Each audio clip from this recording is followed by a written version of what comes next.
Hello everybody, this is Pinus ponderosa of the family Pinaceae. This is ponderosa pine. Ponderosa meaning heavy, and Pinaceae, as you know, is the pine family. If it helps you remember, ponderosa comes from the same root word as ponderous or to ponder, so think of a ponderous thought or a heavy thought. So for this class, you just have to know the cone, which I have right here in front of me. I will get into some vegetative features. This plant is kind of known as the loblolly in the West, based on morphological features, but there are some differences you should know, and especially with the cone, which you have to be able to identify by.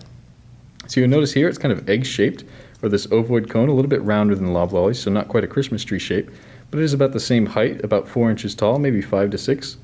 You'll notice it is armed, so if you squeeze this, it does have little prickles you can see here. One thing I'd like to draw your attention to is if you look at the base of the cone, you can see the way these scales kind of stack up on each other and form this little whorl.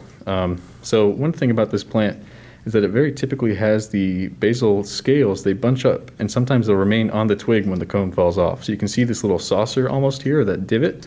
There would be more scales here, but those remained on the branch of the tree and the cone fell off. So you definitely want to look for where these scales bunch up, and if there's a little area where some extra scales could have been, whereas this one did have them fall out. Other than that, it's a pretty generic cone. Again, egg shape, it is armed. This is one that we give you location on. This does grow out west in the Rockies, and we'll get into that in just a minute.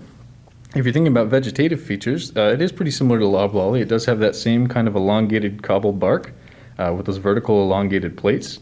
One thing to note is that the older bark becomes a kind of cinnamon or an orange color, and the younger bark is almost black. So actually on that bark you can see where the black kind of peeks through, and it's a very different colored bark. So something you shouldn't get mixed up with loblolly, and of course if you're looking at that plant out in the field, you shouldn't get it mixed up at all. The needles are pretty similar. They come in fascicles of 3, sometimes 2, but mostly 3. They are about 6 to 8 inches long, so a little bit longer than loblolly. So really the tree is something that you should be able to see if you're out in the Rockies. Not really something you'll get mixed up on based on location. For the cone, we'll probably give you location, of course.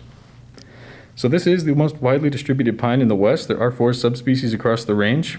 It ranks second in total timber volume in the West. The wood use is pretty much the same as southern yellow pines. It's primarily for lumber, and it's sold as western yellow pine and ponderosa pine. So this has been Pinus ponderosa of the family Pinaceae, ponderosa pine.